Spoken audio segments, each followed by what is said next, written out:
నమస్తే. ప్రస్తుతం మనతో పాటు సీనియర్ జర్నలిస్ట్ దాము బాలాజీ ఉన్నారు. ఆయనతో మాట్లాడదాం. నమస్తే సార్. నమస్తే సార్, పవన్ కళ్యాణ్ని లోకేష్ అవమానించారు అని చెప్పేసి బయటకు వార్త వస్తుంది.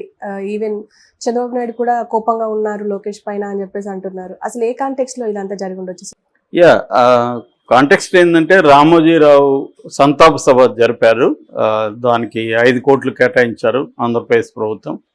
దానికోసం 5 మంది మంత్రుల కమిటీ, తర్వాత 2 కలెక్టర్లను దానికి వినియోగించారు. దీని మీద కూడా చాలా విమర్శలు వచ్చాయి.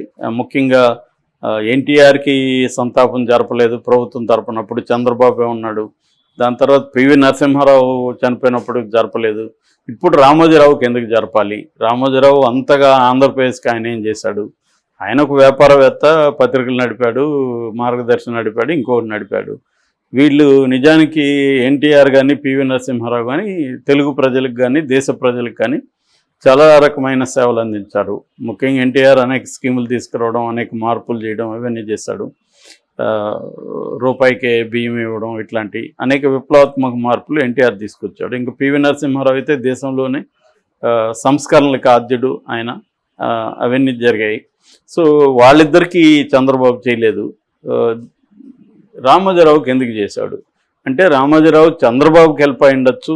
చంద్రబాబుకి జగన్ను దించేయడంలో చంద్రబాబుకి విపరీతంగా హెల్ప్ అయింది ఈనాడు కానీ వాళ్ళ సంస్థలో. సో ఆ రకంగా రుణం తీర్చుకోవడానికి చంద్రబాబు ప్రజాధనాన్ని 5 కోట్ల ప్రజాధనాన్ని ఇలా వృధా చేయడం కరెక్ట్ కాదు అనేది కొంతమంది అభిప్రాయం. ఏదేమైనా ఇప్పుడు ప్రతిపక్షం కూడా స్ట్రాంగ్గా లేదు కాబట్టి అవన్నీ గుసగుసలు తప్ప గట్టిగా ఎవరు మాట్లాడే పరిస్థితి లేదు. ఎందుకంటే వాళ్ళు ఎంతసేపు వాళ్ళు కాచుకునే పరిస్థితిలో ఉన్నారు, డిఫెన్సివ్లో ఉండారు. సో అఫెన్స్ అనేది ఇంకా స్టార్ట్ కాలేదు చంద్రబాబుకి. దానికి it may take some time. కాబట్టి పెద్ద విమర్శలు లేవు, కానీ ఇన్సైడ్లో ప్రాబ్లమ్స్ వస్తున్నాయి. అదేంటంటే దీనికి సంబంధించిన ఒక యాడ్, ఫుల్ పేజ్ యాడ్, ముఖ్యంగా ఈనాడు జ్యోతులకి ఫుల్ పేజ్ యాడ్లు ఇచ్చారు. మామూలుగా మన తెలుగుదేశం ఉన్నప్పుడు ఈనాడు జ్యోతులకి పండుగ, యాడ్లు బ్రహ్మాండంగా వస్తాయి. వైసీపీ ఉన్నప్పుడు సాక్షి పండుగ. సో అలాగే ఇప్పుడు 2 ఫుల్ పేజ్ యాడ్లు వచ్చినప్పుడు చంద్రబాబు ఫోటో ఒకటే ఉంది, కింద పక్కన కానీ ఎక్కడ కానీ పవన్ కళ్యాణ్ ఫోటో లేదు. అంటే ఇది ఇప్పుడు విమర్శలకు దారితీస్తుంది. ఎందుకంటే ఇది సమాచార శాఖ ఇవన్నీ కూడా ఇప్పుడు లోకేష్ చూస్తున్నాడు కాబట్టి లోకేషే కావాలని చంద్రబాబుకి ఫోటో మాత్రం వేశాడు. ఎందుకంటే అధికారులు లోకేష్కి తెలియకుండా అధికారులు ఇలా వేస్తారా? సమాచార శాఖ అధికారులు, అందులో 5 మంది మంత్రులు కమిటీ ఉంది, వాళ్ళందరూ దీన్ని ఓకే చేస్తేనే కదా వెళ్తుంది. యాడ్ అంటే యాడ్ చూసి వీళ్ళకి ఇస్తారు కదా, వాళ్ళు చూసినప్పుడు ఇది ఓకే యాడ్, సెంటెన్స్లు కరెక్ట్గా ఉన్నాయి, ఇవన్నీ చూసుకొని యాడ్ వెళ్తుంది. ఇప్పుడు సెంటెన్స్ చూస్తే కూడా సుప్రభాత సూర్యుడ వందనం, మహోన్నత తేజమా వందనం, ఇట్లాంటివంతా పెట్టారు. ఇవన్నీ వాళ్ళు ఓకే చేస్తేనే కదా వెళ్తాయి. కాబట్టి క్లియర్గా ఇది లోకేష్కి తెలియకుండా జరిగే ప్రసక్తి లేదు. సో లోకేష్ని క్రాస్ చేసి మంత్రులు కానీ లేకపోతే అధికారులు కానీ వెళ్ళరు అనేది ఉంది. సో దానివల్ల జనసేనలో కూడా కొంత అసంతృప్తి ఉందని చెప్తున్నాను. నిన్న కూడా మనం ఒకటి చెప్పుకున్నాం. ఎందుకంటే మంత్రి పదవులు మంచివి ఇవ్వలేదు, సివిల్ సప్లైస్, తర్వాత సినిమాటోగ్రఫీ, ఈ 2 ఇచ్చారు. దుర్గేష్కి ఏమో సినిమాటోగ్రఫీ, తర్వాత నాదెండ్ల భాస్కర్ సివిల్ సప్లైస్ ఇచ్చారు. అదేమంత గొప్ప శాఖలు కాదు. రెండోది పవన్ కళ్యాణ్కి కూడా తను ఏం చేస్తున్నాడో ఎవడికి తెలియదు. పేరుకి 5 శాఖలు ఉన్నాయి కానీ పెద్దగా అవి ఇంపాక్ట్ కలిగించేవిగా కనబడలేదు ఇప్పటి వరకు అయితే. సో మరి పవన్ కళ్యాణే అవి కోరుకున్నాడు అని కూడా వినిపిస్తుంది.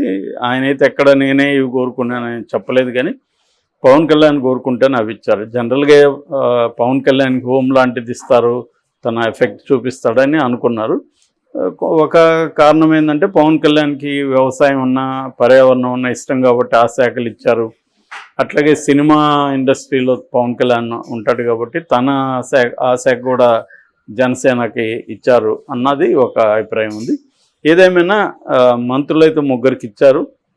నామినేటెడ్ పదవులు ఇప్పుడు అక్కడే గొడవ వచ్చే అవకాశం ఉంది. చంద్రబాబు కూడా ఉన్న ప్రాబ్లం ఏంటంటే, ఆయనకి ఇబ్బందులు ఏంటంటే, ఆయన తెలుగుదేశం వాళ్ళే 135 మంది గెలిచారు.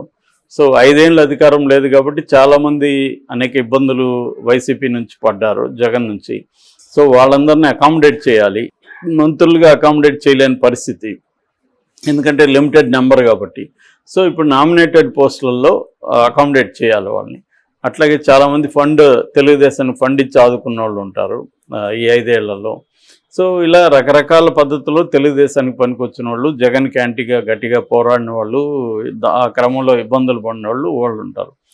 ఇప్పుడు జనసేన వాళ్ళు కూడా ఏంటంటే 21 100% స్ట్రైక్ రేట్తో జనసేన గెలిచింది. సో రెండోది ఏంటంటే పవన్ కళ్యాణ్ లేకపోతే అసలు చంద్రబాబు ఈ స్థాయికి వచ్చేవాడా అన్న ఇది కూడా ఉంది మనకు. అది అనేకసార్లు చంద్రబాబే కూడా చెప్పాడు. నిజంగా కూడా అదే. ఒకప్పుడు చంద్రబాబు అరెస్ట్ అయినప్పుడు నిజానికి ఒక నిస్తేజం నిర్వేదంలోకి వెళ్ళిపోయారు తెలుగుదేశం. అప్పుడు ఒక ఉత్సాహాన్ని క్రియేట్ చేసింది, మళ్ళీ ఒక బడ్జెట్ తీసుకొచ్చింది పవన్ కళ్యాణ్, ధైర్యం చెప్పి నిలబడ్డం అవన్నీ. సో ఆ రకంగా పవన్ కళ్యాణ్ వల్లనే జగన్ యాంటీ ట్రెండ్ని కూడా బాగా పెంచడంలో పవన్ కళ్యాణ్. ఎందుకంటే చంద్రబాబు మీద ప్రజలకి అంత నమ్మకం లేదు. గతంలో ఆయన అనేక సార్లు హామీలు ఇచ్చి యూటర్న్లు తీసుకుంటున్నాడని. కానీ పవన్ కళ్యాణ్కి అధికారం ఇప్పటివరకు లేదు కాబట్టి పవన్ కళ్యాణ్ నేను హామీ అని ప్రధానికి ఆయన హామీ ఇవ్వడం వల్ల ప్రజల్లో కూడా ఒక ఇది వచ్చింది. రెండోది పవన్ కళ్యాణ్ మీద వ్యక్తిగత విమర్శలు ఎక్కువ చేయడం వల్ల కూడా యాంటీగా జగన్కి యాంటీ ఇది పెరిగిందనేది ఇప్పుడు ఉన్న విశ్లేషణ.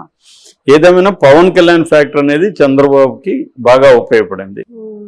ఆ రకంగా చంద్రబాబు వల్ల కూడా పవన్ కళ్యాణ్ కూడా మేలు జరిగింది. లేదంటే ఆయన 10 ఏళ్ళుగా ఆయనే గెలవని పరిస్థితి ఉంటే ఇవాళ ఒక్కసారిగా 21 మంది రావడం, ఆయన ఉప ముఖ్యమంత్రి అయిపోవడం, ఇవన్నీ ఖచ్చితంగా హెల్ప్ అయినాయి. కానీ ఇప్పుడు పదవుల పంపకంలో వీళ్ళకి ఇబ్బంది వచ్చే అవకాశం ఉంది. సో అది జనసేన వాళ్ళు కోరుకున్న స్థాయిలో రాదు. రెండోది ఏమంటే ఉప ముఖ్యమంత్రి అనేది పేరుకే కానీ రాజ్యాంగబద్ధమైన పదవి అయితే కాదు.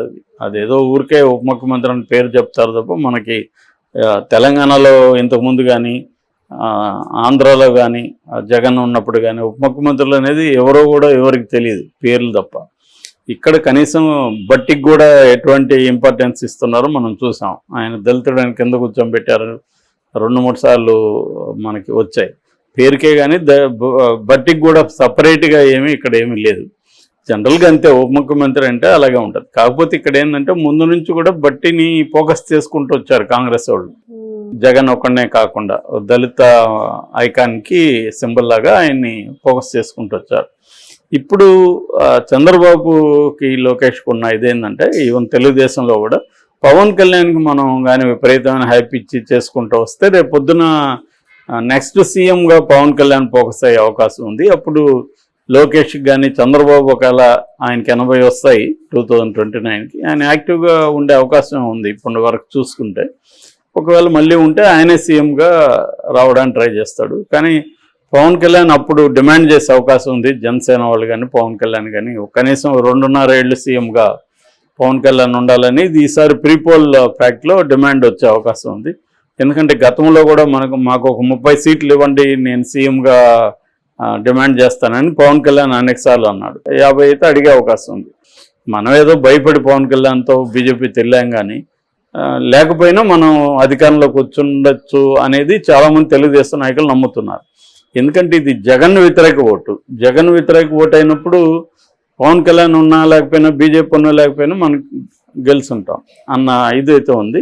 సో ఈ క్రమంలో ఇది లోకేష్ వల్ల ఇది జరిగింది. లోకేష్ పవన్ కళ్యాణ్ ఇమేజ్ని పెంచకుండా చూసుకుంటున్నాడు. చంద్రబాబుకి ఇంకా కూడా భయం ఉంది, మళ్ళీ కూడా పవన్ కళ్యాణ్ అవసరం ఉంటుందని. కానీ లోకేష్ ఏమంటే పవన్ కళ్యాణ్ పెంచే కొద్దీ తనకి ఇబ్బంది అని ఫీల్ అవుతున్నాడు అనేది ఒక వాదన. అది కొంత లాజికల్గానే ఉంది. ఎందుకంటే లోకేష్ నెక్స్ట్ నాయకుడిగా అవ్వాలంటే ఈ 5 ఏళ్లలో తను ఎదగాలి కదా. తనకంటే పవన్ కళ్యాణ్ ఫ్రంట్లకి ఆల్రెడీ పవన్ కళ్యాణ్కి ఒక కరిష్మా ఉంది ప్రజల్లో, లోకేష్కి లేదు ఆ కరిష్మా. సో లేనప్పుడు లోకేష్ పవన్ కళ్యాణ్ని ఖచ్చితంగా డౌన్ ప్లే చేయాలని అనుకుంటాడు. సో మేబీ ఇది కూడా అదేనా అనేది వాళ్ళు క్లారిఫై చేస్తే కానీ తెలియదు మనకు. Okay sir, thank you.